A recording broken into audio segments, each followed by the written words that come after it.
Good evening, everyone. Welcome to District 63's Mentor Mondays. My name is Stephen Shaner, and I will be your host this evening.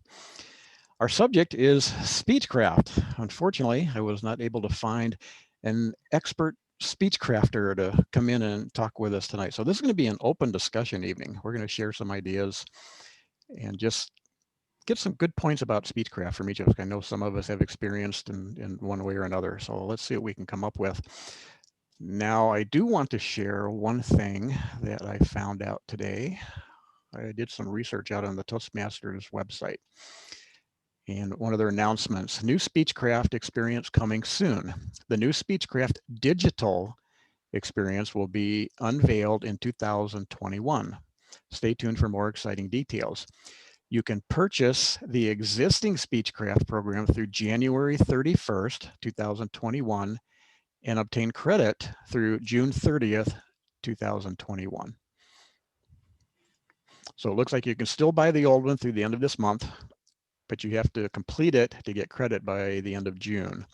And then the digital one will be out sometime this year. They did not say when, so stay tuned for that. So knowing that, I guess I better let our program quality director in. I may hear about it later if I don't.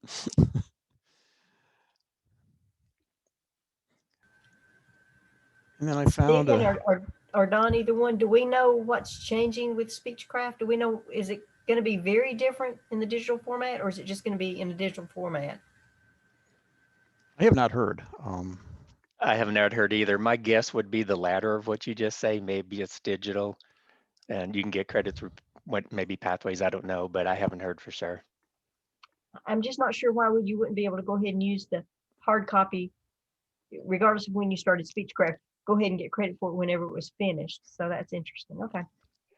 Yeah, so we are kind of under a deadline. If you're going to use the old program, you have until the end of the month to purchase it. And then it'll probably take a couple of weeks to get here. So you'll have to get something on the schedule soon and plan to finish up before the end of June.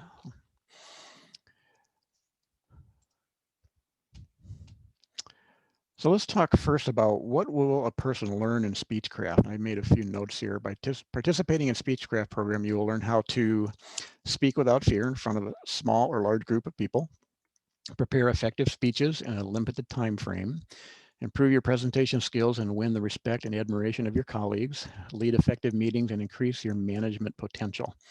Any other thoughts, or anybody want to discuss any one of those? Well, Stephen, I'll share one thought, and it's coming from the region advisor background, actually, when we would, and this is something good for club growth directors as well, when we would make corporate visits and we would talk about possibly starting a club wherever the location was, and they were unsure if they could get enough people right away to sign up for it. I would always bring up, well, let's try a Speechcraft, just to get, buzz, word of mouth going, see how you like it, test drive it before committing to a new club. And I found that that was an excellent alternative to some companies, maybe in some communities as well, but it seemed to be very effective. And some corporations are very interested in going in that direction. That's a great idea. That's a great idea, using Speechcraft to get things started to charter a new Yeah, and club. since it's a 4 or 6 or an 8 week program, I think that fit their schedule better than it being unlimited as Toastmasters is. So they could see an end to it, and I guess that was more acceptable to them. Was the Speechcraft not a requirement for DTM previously? It Either was an or, so that was one of the Speechcraft or options. youth leadership, yeah. Yeah. And it's still part of the DTM program. Yeah, so I'm trying to get my DTM this year, and that's one thing that I have to give is a Speechcraft. Are you on the And legacy? No. Okay, I'm so you're on the new. all Okay. pathways. Okay, good. Yeah, all pathways. So I've been deciding. I'm glad you told me about the January deadline, because in this reality is, and right now, if we give a class like that, it's more than likely going to be online. And I'm thinking, okay, how do I, number one, get a book to a participant, and number two, how do I charge them? For the book. I know it's nominal, but you're supposed to charge for it. So I'm trying to figure out where. And then I had a conversation with one of our local Ruritan clubs back in December. And he said, "Hey, would you like to come?" I said, "Love to come talk." He said he put me on the schedule to talk sometime, first part of the year. And I'm thinking, hey, why not use them? When I go to give my speech, say, hey, I'll be glad to offer this course. But there again, how do I get the material? How do I get to them? They're all home. What does that look like? The logistics of it, I guess, is what I'm worried about. And I've never seen it, so I don't know what to expect. I guess I could go buy the book. It's basically the same as a regular Toastmasters meeting, except there's an added element of education. So somebody might give a presentation on how to prepare a speech, or somebody might give a presentation on how to give a speech evaluation. So you're basically doing the same things. You're getting them involved. You're doing icebreakers. You're giving speeches. You're doing evaluations, doing table topics. But there's an education part of it that's also added in there. And a lot of the educational resources are available for download from Toastmasters for free. So I can share some resources with you, John. Yeah, please do, because I don't care to buy it, but there's no reason to buy it. Send me an email to help me remember, and I'll share you some links with you so you can download what resources you need. Okay, good, thank you. So that's now I got thinking about that too. That angle of us getting in front of the Ruritan clubs would be a good opportunity. There's lots of them out there. Maybe that's a good come in, give a speech. Here's something I'd like to share with you, and maybe that's a place for starting new clubs just through the Ruritan. I don't know that relationship either to know enough to am I doing the right thing here? Are they expecting yes, you are. Yeah. You absolutely are, John. That's what we're trying to do. As a matter of fact, Stephen and I and who else? Dory just left a meeting with the Rotary Club in Cookeville, and they are starting a Rotary Toastmasters Club. So absolutely, that's what we're trying to do. Speechcraft is also a very good place to start when you're training a new club to get them off the ground and get them started. So a lot of the educational resources are how to give a good evaluation, how to give a good speech, those kinds of things. So it's a really good teaching tool. And as a matter of fact, the first time I went to a Speechcraft was after I'd been in Toastmasters a year or so. And I was absolutely blown away. I thought, man, if I had taken this when I first started Toastmasters, I would have understood it so much better instead of flopping around forever trying to figure out what is this Toastmasters thing? I understood so much more after going through Speechcraft. So I have a Speechcraft story. So I was going to go through Speechcraft and the class was already full where I worked, and I didn't want to be patient. I didn't have any patience. So I just signed up for Toastmasters and figured it out as I went. But so it was a good thing in a way. But Speechcraft at the Unum Club, we used it for gaining new members. So we used it as a 6-week, once a week lunch course. And then at the end of that course, we offered to have them join. And it worked there for several years. But then something else happened. So that's another story. But it could be like that too, where you could invite members or people for Speechcraft and then invite them to join. And Kim, didn't Unum do that a couple of times a year, or at least once a year? I know for several years, but maybe in the spring or in the fall or something. Yep. And it gave members an opportunity to get their Speechcraft credit for DTM or a high performance leadership project if they needed that. They could use it either way. Correct. So I'd like to share just a little bit of trivia, I guess, and Stephen, may know better than I do, but originally Speechcraft was the #1 marketing tool for Toastmasters to try to hook people into joining or starting a club. But what I've witnessed over the past 5-10 years is that it is becoming, I don't want to say obsolete, but I think it's being underutilized, misunderstood, underutilized. Exactly. Yeah. Exactly. Because it really is a great tool. I've been involved. I ran one Speechcraft, and I helped with another. And the first one that I ran, we had 8 people in the class, and 5 of those people joined our club. So it was a great membership building tool. And the second one I was involved with, they had 20 people, and all 20 of them joined the club, which already had 25 members. So that lasted about a month, and they ended up splitting that club into 2. So that was a great opportunity to get new members there too. So.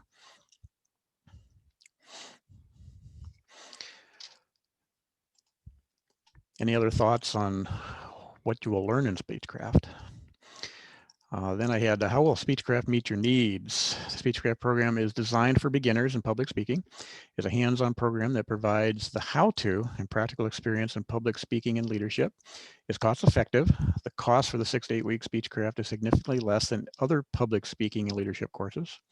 Promotes an atmosphere of professional camaraderie dedicated to personal improvement. May be tailored to meet your personal objectives. So thoughts on that? So I was thinking in relation to pathways, and what I do miss about the legacy program is that competent communicator, where it gave you the basics and how to do different types of speeches and how to form a speech and all of that. And while you get a little bit of that in pathways, I feel like Speechcraft gives a lot more of what the competent communicator manual did. And so I feel like it's really good for clubs to use some of that material in their regular meetings or to do a Speechcraft. Yeah, very good point.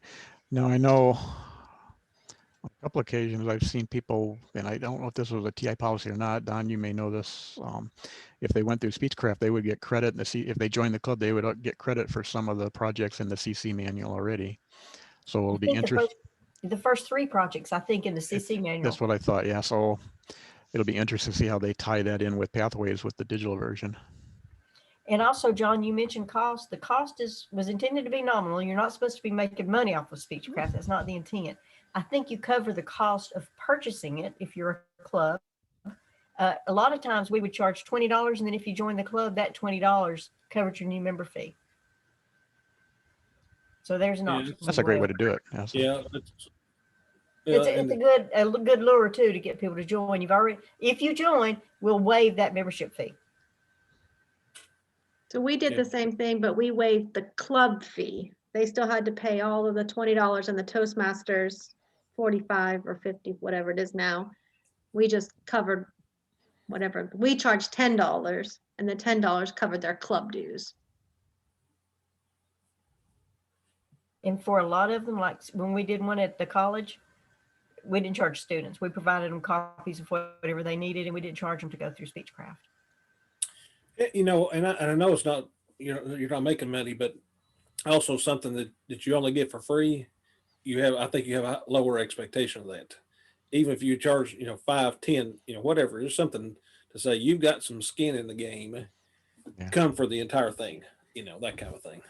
And that's the same thing we could tell corporate clubs. Your employees, if you're going to pay for your employees, they need to have skin in the game. They need to have a reason to have to come. And if you cover all the costs, sometimes they don't feel the need to have to come. We worked with one club. They forced their people to go to Toastmasters. They paid for it, but what they had was 25 people sitting in the room like this that didn't want to be there. And they were not very productive meetings at all, but we were able to get them to overcome that, which was great. So Stephen, if I may, I'd like to share a comment and then another benefit of Speechcraft then. Please. So the comment is, I love what you guys are talking about, how it's not supposed to be a moneymaker, but believe me, around the world in other districts, it's a moneymaker. They charge a lot of money for people to do Speechcraft. Anyway, that's my comment. Another benefit that I have seen from Speechcraft is that not only are the people who are organizing them getting credit, if you will, and getting that leadership and communication experience, but hopefully they are also recruiting others, possibly in their club or in other clubs, to help them with the program, which develops and helps other people with their leadership, communication skills, and networking as well, and they can use it as projects for themselves as well. Absolutely, Don. I would recruit as many people as I could to come in and help teach the sessions, the sessions that come with Speechcraft, because it's a good way to get more people involved. You need, especially the first few sessions, you need a lot of experienced Toastmasters to not only provide the educational sessions, but also to help give evaluations for those new people who are just starting to speak. And then that teaches the others how to evaluate. And as quickly as possible, then by the end of Speechcraft, you've moved into a meeting where they should be able to conduct the entire meeting themselves. Yeah, and Stacy, generally Speechcraft is sort of sponsored, if you will, by a club, but with Zoom technology now being online, like all of us right here could join in the same Speechcraft and help out. Absolutely, from anywhere. Absolutely. John, you can recruit from everywhere, and I suggest you do because it's very helpful. All And, right. and Don's right. I have seen other speech crafts across the world advertised. Some of them rent hotels or rent a hotel room to do this. They have an expensive lunch or dinner provided for them. So some of them can get very expensive. It's surprising. I just need emails from everybody before you leave. If you'll just throw that in the chat. I'll send you a THESANT. I've got yours, Don.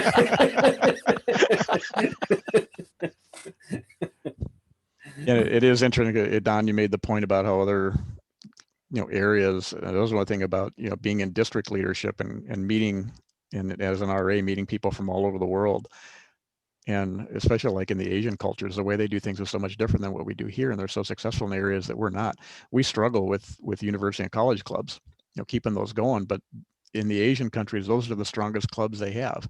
So we can meet with them and talk to them and learn from them and get those ideas from them. And that's when you're in, Madi, Stacy, take advantage of those sessions where you're able to talk to people like that, because you'll learn a great deal.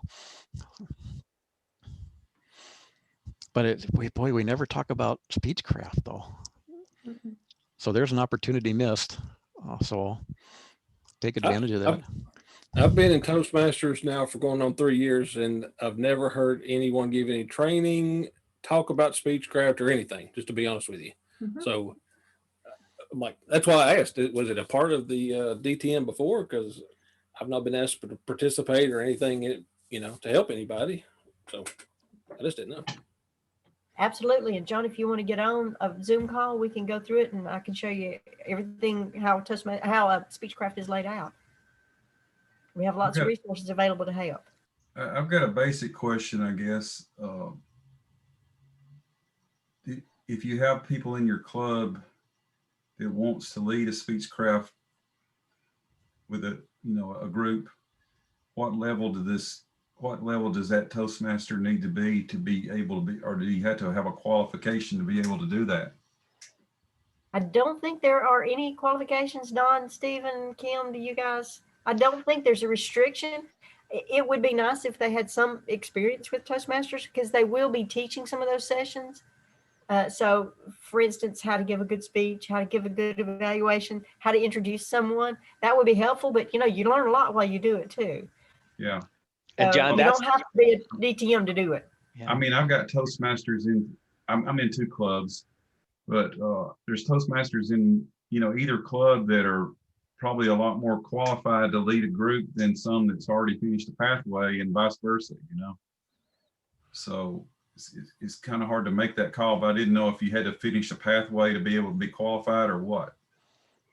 No, Not in the old pathway. I mean, not in the old Speechcraft. Now, I don't know about the new digital that's coming out.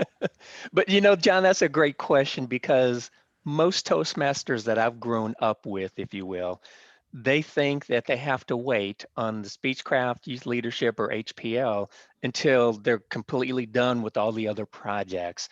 But that's not true. You can do them pretty much at any time. And there are a lot of opportunities, especially for these things during your journey. You don't have to wait to the end. As a matter of fact, some of our members who are serving as coaches, that's the first time I did a Speechcraft or was involved in Speechcraft, is I was coaching a club and I used it to help that club gain new members so that they could get reach their distinguished by the end of the year. So it's a real good way to help out in a coaching situation as well.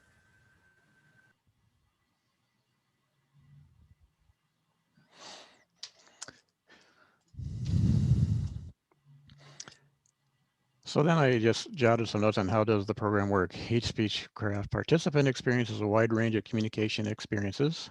Each participant receives a Toastmaster Speechcraft handbook and other valuable reference materials. The initial prepared speeches are designed with the novice speaker in mind. No experience is needed. A variety of assigned short speeches help participants develop competency. During each meeting, a short impromptu speaking session is conducted to help participants learn to think and speak effectively on their feet. After giving a prepared speech, each participant receives a constructive speech evaluation. Upon completion of the basic course, you will have the option to continue your training at a Toastmasters club. So thoughts and comments? If I recall, and John, are you familiar with the traditional program? Nope, never went through it. Okay. The CC manual is actually what they use for Speechcraft, and you give the first 6 speeches out of Speechcraft are straight out of that manual, including the reading material that you do. It's augmented a little bit, but it's straight out of that manual. And then you get credit for the first 3 speeches. So it'd be interesting to see how they change that for the digital format. Yeah, and then tie it into pathways. It will be interesting to see how that works. Hopefully that comes soon. You know, but if you think about it, Stephen, the first 2 levels pretty much are the same for every single path. They are. So you could still get credit at least for level 1 of any path that you chose to do. You could get credit for level 1 by going through Speechcraft. Sure. And that would be Icebreaker, which we all are familiar with. The speech about anything that you get evaluated on and give again, be an evaluator, and then give a research speech. Yeah. So that would be fit very easily, I would think, into the new Speechcraft format. I would think so too. Yeah, look So forward now to seeing you finish that. level 1 before you even start, basically. Absolutely. Just curiosity, how many of you have been involved in a Speechcraft program before? Okay. So those of you that have, what was your best experience from Speechcraft, Don? Well, actually, the best experience I think I had was it was working with a club that met at a church, and they did a Speechcraft, but they also did a youth leadership kind of at the same time. And so they were trying to reach out to not just, older people 18 above who can join Toastmasters through Speechcraft, but also their children. So it was almost like a family affair, if you will, and that we had during that time. And I'll tell you what, those kids, they were like 5th, 6th, 7th grade. They ate it up. They loved it. They loved the leadership part of it, and they loved, giving those impromptu answers, and they loved coming up with questions. So I think that was the best experience I had. We got parents and kids involved kind of at the same time as a family type thing. Very nice. Thanks for sharing that. That would have been fun. Yeah. Kim, how about you? So I had 2 experiences. The one, what I love is at the end of our 6-week course, what we did was we turned the meeting over to the speech crafters. They had to be the Toastmaster. They had to be the general evaluator. Of course, we trained them on how to do it, but it was really neat to see that how far they just have grown in 6 weeks and how much more comfortable they felt up in front of a group of people. So that's exciting to me. I love that part. And then I helped with a youth leadership similar to Speechcraft, but for homeschoolers here in our area. I just would show up and help evaluate and give a presentation. And these were middle and high schoolers. And just like Dawn said, they ate it up. They loved it. They loved learning how to present in front of people and how to formulate their speech and all of that. So I am kind of fallen in love with youth leadership too. It's one I haven't done. I do have the program here in my file cabinet. I'll have to pull that out, and especially out here in the middle of nowhere, I'm sure there's a school or someplace I could utilize that. So I'll have to look into that. Stacy, how about you? Actually, each Speechcraft that I've been involved with has been unique and different. The first one was with a club, and we did get some members out of the Speechcraft to join the club. The second one was at UTC, and it was all student driven, and they asked us to come back another semester and do it again. The third Speechcraft, we went to Chattanooga State, who was running, I don't know how many people are familiar with the Tennessee Promise Program, but it's where any senior who graduates high school in Tennessee can go to college at a community college for free. So they had a huge influx of students who were very new and very unprepared. And so they offered this as a part of that so that they could get used to speaking and doing some writing and doing some things like that.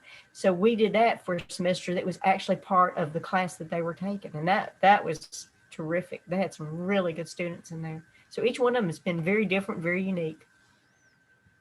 Interesting. And going back, Kim, what you were saying about, you know, having them get through the program and seeing how they had grown and doing this stuff. And the one that I ran, I felt the same way. It was like, wow, we did this in 6 weeks. And how could I get all my club members to go through this quickly? You know, so, but it was really fun to watch them do that. So, who else has been in a Speechcraft? Regina, share something with us. Well, that's how the Morning Cup was formed, was through the Speechcraft, and it been at the Vienna Coffee House there in Maryville. And because Mary Mixon, Paul Arnhold, Don, and Sean were the 4 that started it. And what was great to me is the way it, number one, how it was recruited. And because I was going to be the United Way campaign chair for 2018, I knew I needed to be able to speak better in front of a group of people. I'm a banker, so working one-on-one is one thing, but talking to 50 and 100 and 200 people is something different. So I had an agenda. So when it's presented, it's like an answered prayer to me. And the great thing about mine is because I knew everybody in the class, because my whole networking group came with me, because I had a networking group on the same morning that started. So we started like from 7 to 8:15, but my networking group started at 8.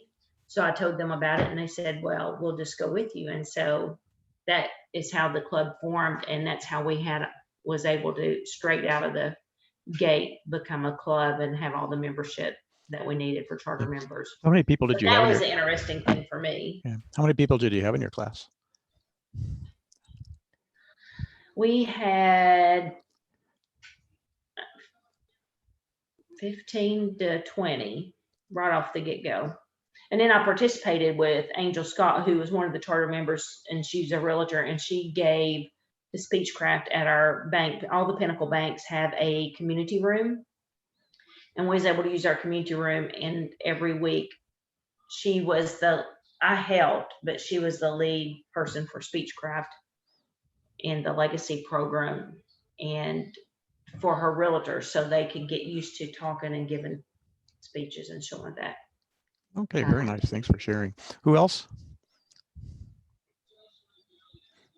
I thought I saw more hands than that. I'm seeing things. It's the Zoom thing. I'm starting to see triple here. So. Maybe, Stephen, you should ask how many people are willing to get involved in a speech. Well, that was where I was going next. So, all right, everybody raise your hand. Who wants to do a Speechcraft? All right, I like it. Good job, everyone. So it is a fun program, and it is a great way to get people interested in Toastmasters and possibly get new members for your club. So look at that. So let me ask a different question. We'll go a little bit different here. So only one person can get credit for running a Speechcraft. So how do you get other people involved? You want other Toastmasters to help. Other Toastmasters can get credit for some of the speeches that they give in Speechcraft, or for some of the educational speeches they give in Speechcraft. Yeah, there you go. So they get credit for that, and they certainly would be then up to speed enough to be able to run a Speechcraft on their own at a future. So if every one of our clubs did 2 a year, could you imagine? It's hard to imagine, isn't it? But boy, that would be pretty awesome. Any other comments, questions, thoughts about Speechcraft? Let me ask Stephen, you and Don. I know technically a Speechcraft is a tool for recruiting new members, and traditionally it is sponsored only by a club. Can it be sponsored at an area or division or district level if you wanted to start a new club, say? Well, since it's primarily a membership building tool, membership building is primarily a club activity. We generally don't do membership building at the area, division, or district level. It's a club activity. So, and I don't know what the ruling is. Don, you might be able to help me here. I think a club does have to sponsor that, doesn't it? Traditionally, I think it was a club sponsored Yeah. event. However, now with Zoom and online, who knows? I think it can be spread out now. I know the new Rotary Club that is just starting up is interested in using Speechcraft as a way of gaining enough members to start their club. So could they sponsor it? Technically, they're not technically a club yet, but could they sponsor it at that level? Well, that's a question I don't know the answer to, but we certainly have enough people that are attending that meeting that could sponsor it through their home club. Yeah, if it's a club, if I'm understanding this correctly, if it's a club that's starting to charter or form, they're technically not a club yet, technically. So I wouldn't think that they could be a sponsor. So one of the sponsors of the club, one of the Toastmaster sponsors of the club could do it through their club. Sure. So Marty from, Cookville Club, Stacy, whatever club you're in, one of those clubs, Kristen, whoever could certainly have somebody, run the program and have that club sponsor it. So. Yeah, it's not something you can just throw together. So, it's going to take some planning and organizing and, delegating, learning to lead a team, communicating, all of that. So, a Toastmaster should sponsor it through their club and get their club to help. But with Zoom, everybody could probably help.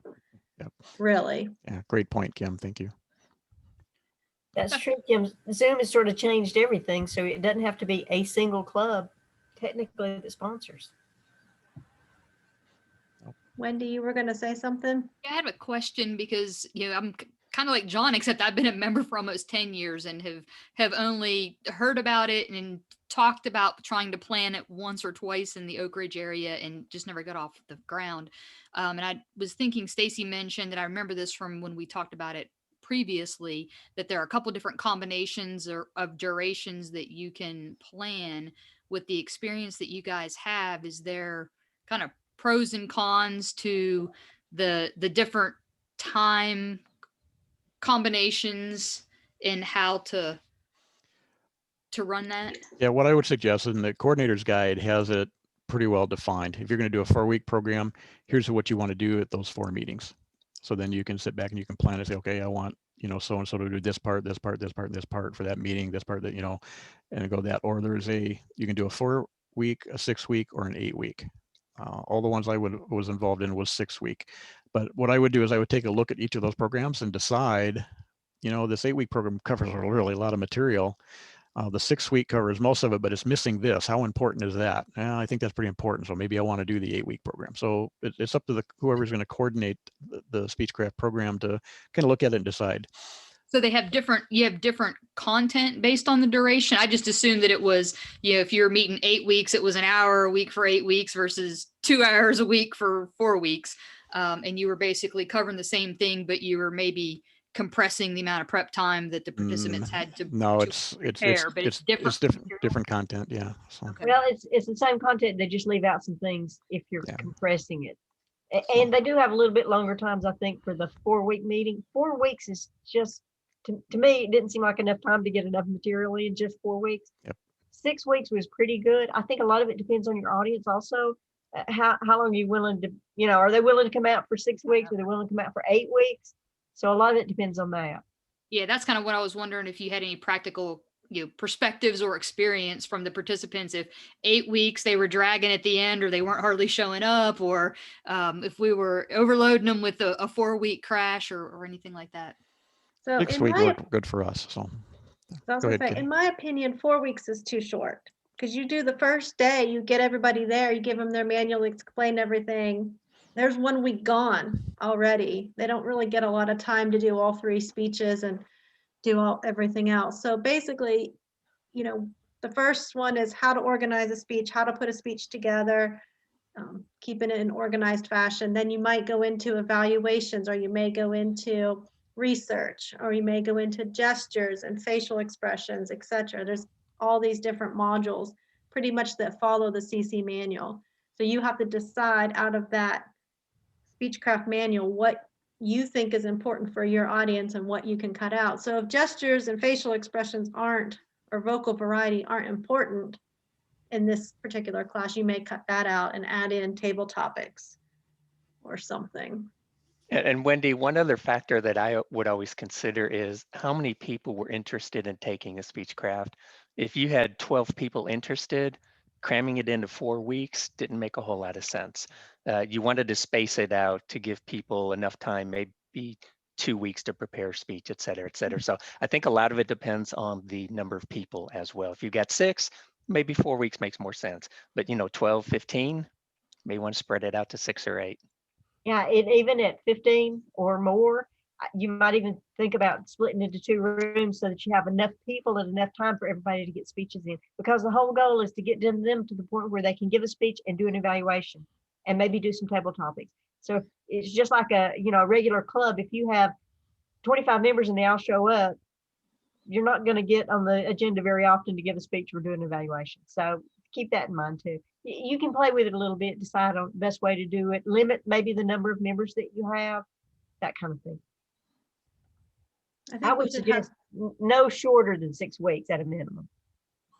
We should have this session again once they roll out the virtual thing, see what we all think. Have to. Stacy will be an expert by then. We'll have her run this.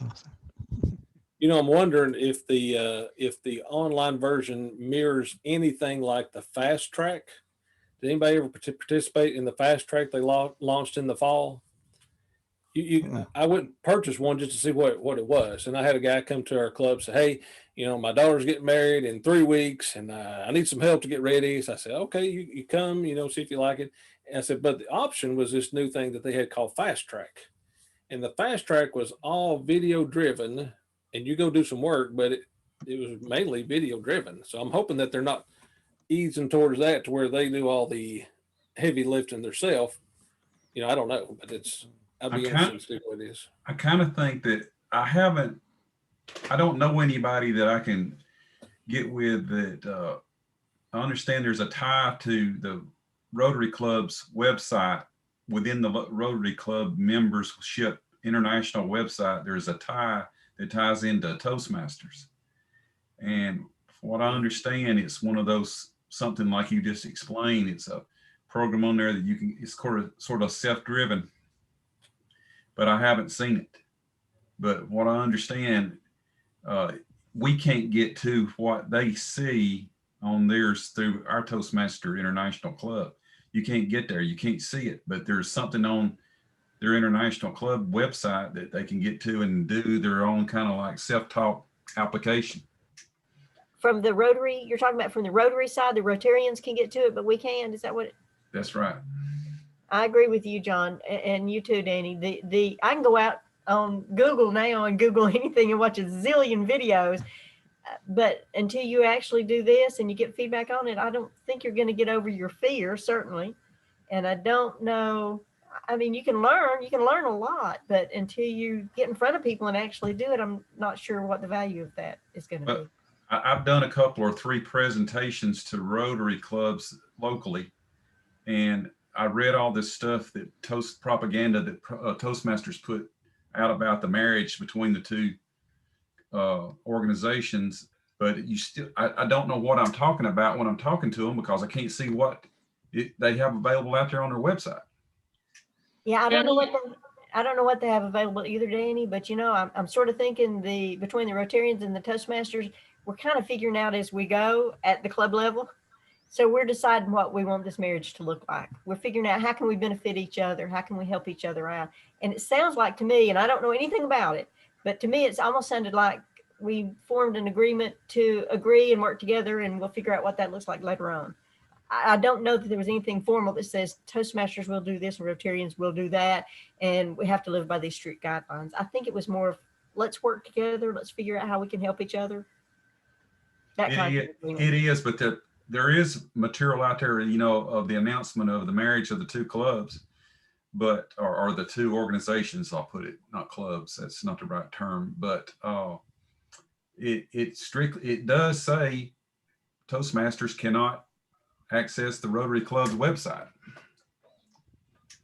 So I don't know what they have out there. How did it go, Danny, when you talked to the Rotarians. I mean, I work with the Rotarian president for Blount County, Mm-hmm. but I really don't know what I'm talking about. When I've read the stuff, I've looked at it, and I thought that'd be a great way to get new members and do different things, but I just really don't.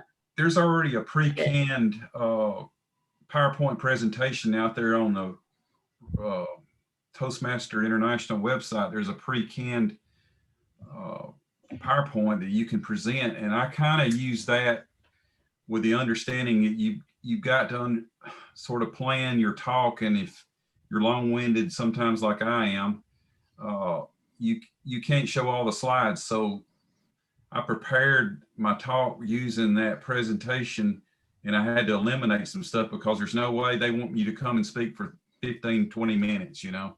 And some of these clubs meet at 6:30 and they got to get out of there and go to work, and you know, that kind of thing in the morning. And so the presentation went real well, but they have a speaker at about every meeting. So they're used to having speakers, and it's kind of hard to read the crowd. It's like, okay, it's another speaker, you know, kind of thing. So you got to take all that in consideration. I think it went well, and they were very friendly and you know, and all that. But I think it's just, okay, what we got, who's speaking next week, you know, kind of thing. So, well, right. I'm in Kiwanis, and that's Kiwanis and Rotary is about the same thing. It's just they do they have a different, I guess, what they want to do, like, but it's all for kids. So, but it's just, they have a different outlook.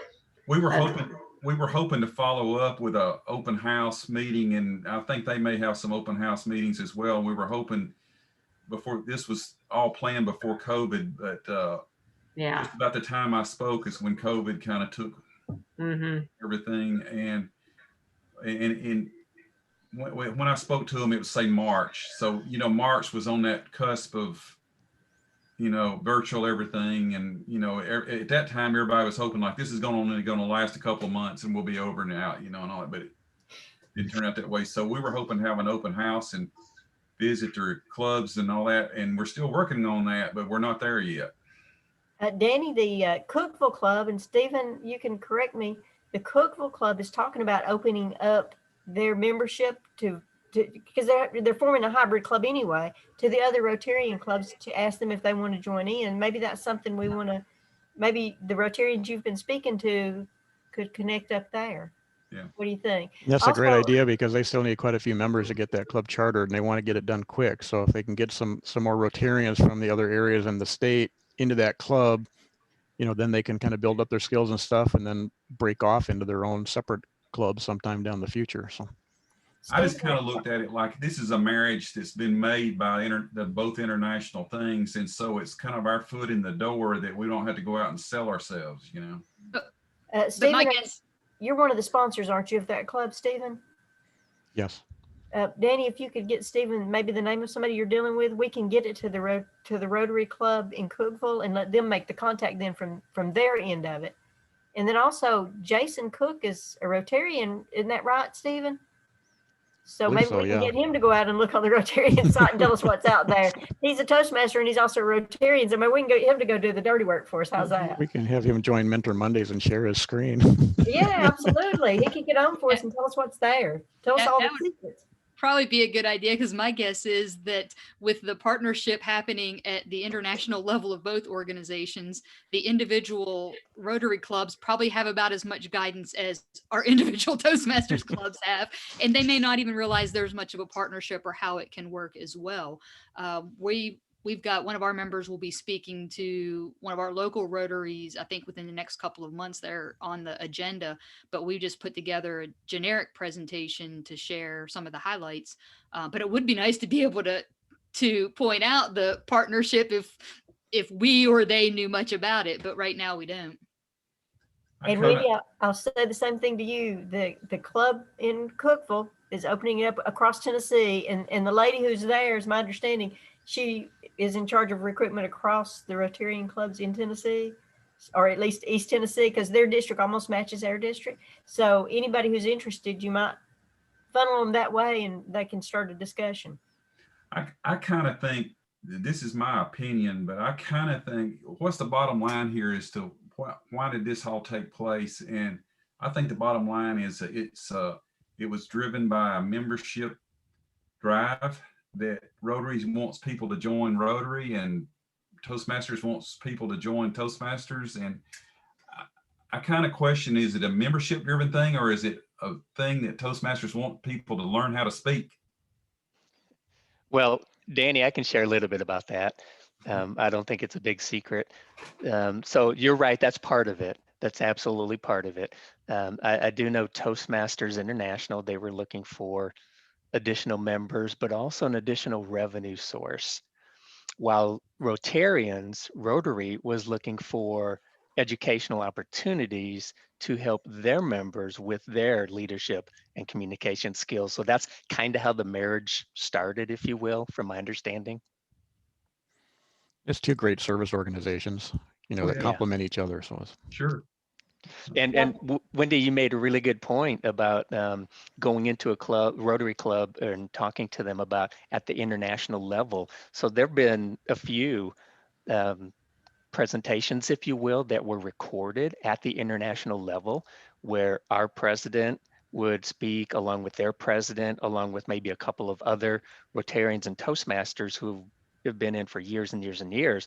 Those are probably available, I would think, on the Toastmasters International website, maybe, that if you did go into a club, you could say, hey, you know, this is how it all got started. Here's how the thing started at the international level. You know, let's bring it down to our level now, kind of thing. I remember that from the virtual international convention, but I didn't have a chance to go back and watch the Rotary side. I saw the Toastmasters side. So I don't, maybe that's still out there available or on another source somewhere.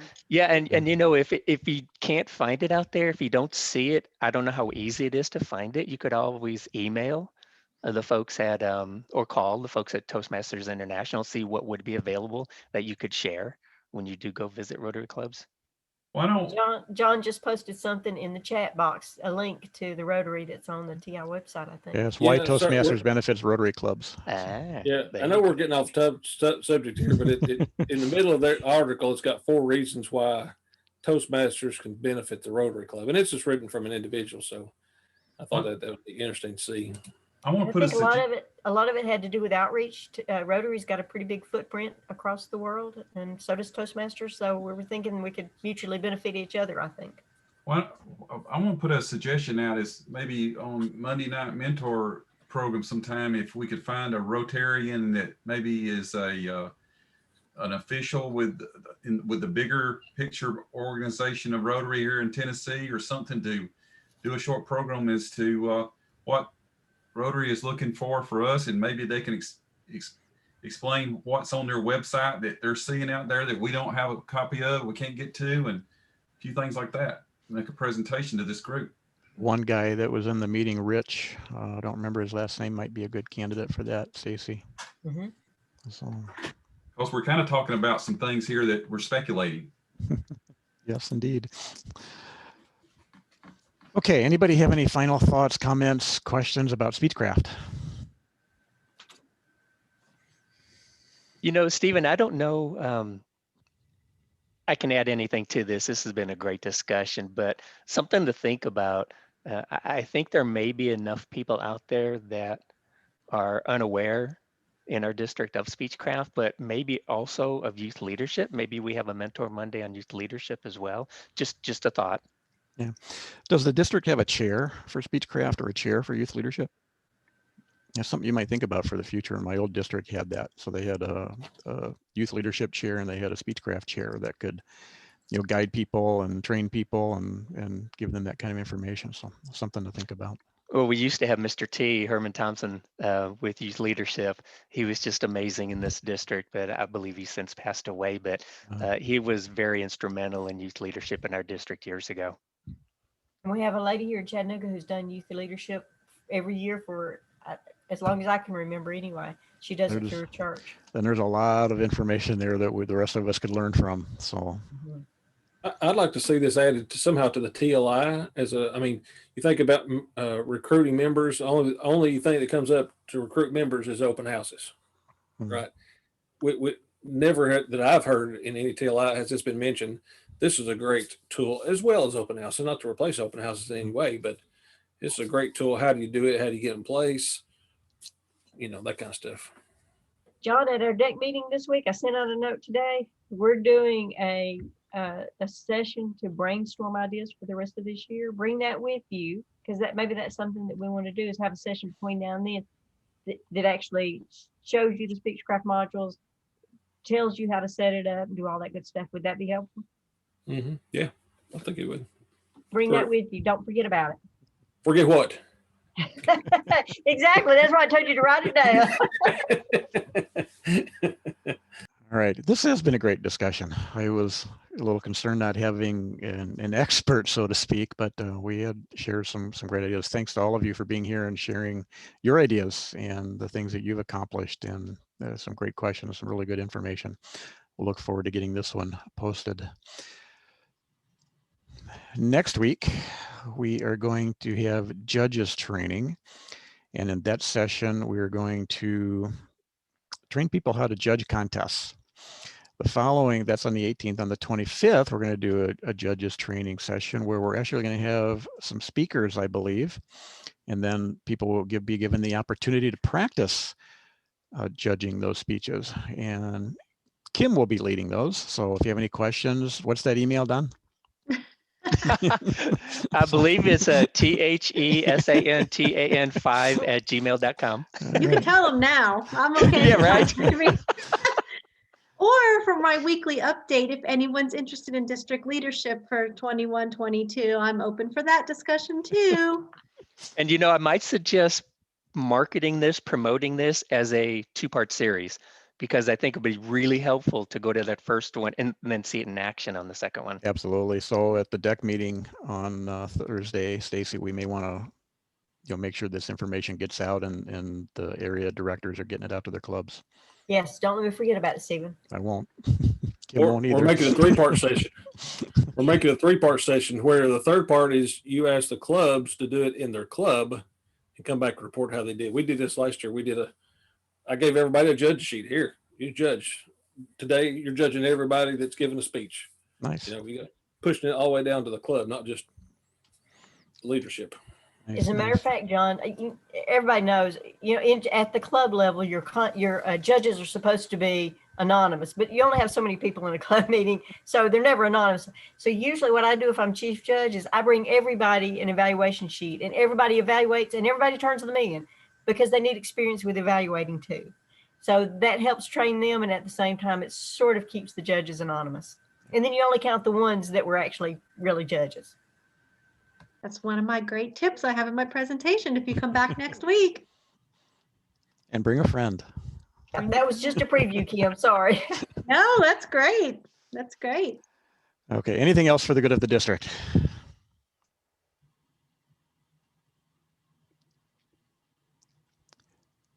Hearing none.